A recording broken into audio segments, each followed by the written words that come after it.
नमस्कार। आप देख रहे हैं RSN न्यूज और मैं हूं आपके साथ रजनी शर्मा। सावन की महाकांवड़ यात्रा अपने चरम की ओर बढ़ रही है और करोड़ों शिव भक्तों की सुरक्षा एवं सुविधाओं को लेकर गाजियाबाद जिला प्रशासन पूरी तरह अलर्ट मोड में नजर आ रहा है। इसी क्रम में जिलाधिकारी रविंद्र कुमार मादंड और एडिशनल पुलिस आयुक्त राजकरण नैयर ने मुरादनगर स्थित गंगनहर क्षेत्र का व्यापक निरीक्षण कर कांवड़ यात्रा की तैयारियों का जायजा लिया। निरीक्षण के दौरान उनके साथ ACP मसूरी सुनील कुमार भारद्वाज, नगर पालिका परिषद के अधिशासी अधिकारी डॉ. शैलेंद्र कुमार सिंह सहित पुलिस, स्वास्थ्य और नगर पालिका के अधिकारी भी मौजूद रहे। अधिकारियों ने प्रशासनिक कार्यालय, चिकित्सा शिविर, कंट्रोल रूम और कांवड़ियों के लिए बनाई गई विभिन्न व्यवस्थाओं का निरीक्षण किया। कंट्रोल रूम में पहुंचकर अधिकारियों ने CCTV कैमरों के माध्यम से पूरे कांवड़ मार्ग की निगरानी व्यवस्था को भी परखा और संबंधित अधिकारियों को आवश्यक दिशा निर्देश दिए।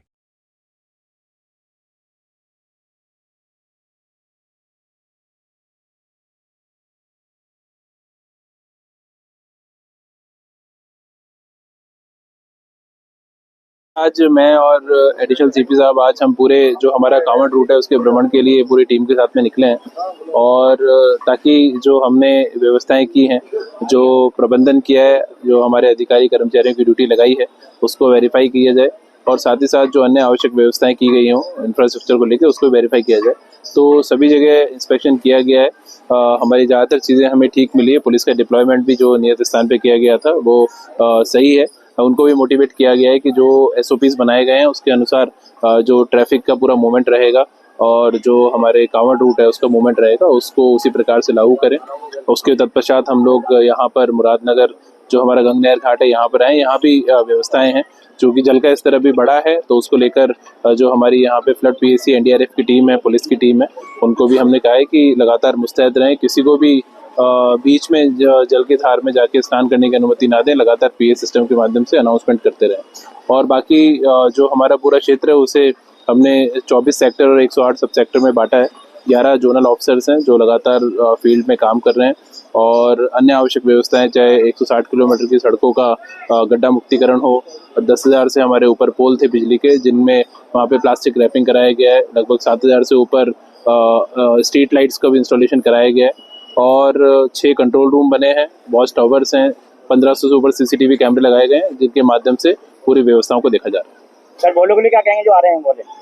उनसे अभी हमने फीडबैक लिया है। सबने बहुत ही उत्तर प्रदेश में आने के बाद में संतुष्टि जाहिर की है और हमारे प्रयास है कि किसी भी हमारे श्रद्धालु को, कांवड़ श्रद्धालु को कोई दिक्कत ना हो। लगातार उनसे फीडबैक लेके और कहीं पे अगर कमी मिलती है उसे भी सुधारने का प्रयास किया जाएगा। सर अभी 7 दिन बचे हुए हैं, 7 दिन बचे हुए हैं कांवड़ के। अभी तो गाजियाबाद के कांवड़ वाले आने शुरू नहीं हुए, अभी तो दूर के कांवड़ वाले आ रहे हैं। हाँ बिल्कुल। उनको लिए क्या आप लोगों ने यहाँ पे कुछ व्यवस्था की है? सारी व्यवस्थाएं उनको संभालना बड़ा मुश्किल होगा। नहीं, सारी व्यवस्थाएं पर्याप्त हैं और उसमें जैसे जैसे अभी और समय बढ़ेगा पुलिस का डिप्लॉयमेंट भी उस हिसाब से हम और बढ़ाएंगे। वो सारे SOPs हमारे क्लियर हैं और जो परंपरागत रूप से विगत वर्षों में व्यवस्थाएं की जाती थी उससे और उच्चतम स्तर की व्यवस्थाएं हम लोग करेंगे। कांवड़ की संख्या तो और बढ़नी है आने वाले साल। सर कांवड़ मेले में कितने पुलिसकर्मी तैनात किए गए? देखिए लगभग जैसा कि आप देख रहे हैं हमारा जनपद में काफी भारी संख्या में कांवड़ श्रद्धालुओं का आवागमन शुरू हो गया। ऐसे में हमारे 3 प्रमुख रूट हैं, वो जो मुख्य मंदिर हैं जहाँ पे श्रद्धालुओं की तरह जलाभिषेक किया जाता है। इन सब जगहों पे मिलाकर के 4,000 से अधिक पुलिसकर्मी और 1500 के करीब हमारे वॉलंटियर्स जो DVF, TVF, कांवड़ मित्र, सिविल डिफेंस के रूप में तैनात किए गए हैं। सर ड्रोन कैमरों का भी कुछ इस्तेमाल है सर? बिल्कुल, इस पूरे क्षेत्र को, इन तीनों रूट्स को हमने 157 बीट्स व 56 अस्थायी पुलिस बूथ्स के थ्रू इनकी निगरानी की जा रही है। पूरे क्षेत्र को विभिन्न सेक्टर्स व जोन्स में बांट करके सीनियर राजपत्रित अधिकारियों के नेतृत्व में ड्यूटीज लगाई गई हैं और इनको देखने के लिए CCTV, ड्रोन्स व हमारे वॉचर्स के द्वारा नजर रखी जा रही है जिससे हमको किसी भी समय पे आवागमन एवं निकास का प्रेशर मिल सके, जिससे आगे की ड्यूटी पॉइंट्स को भी अलर्ट किया जा सके।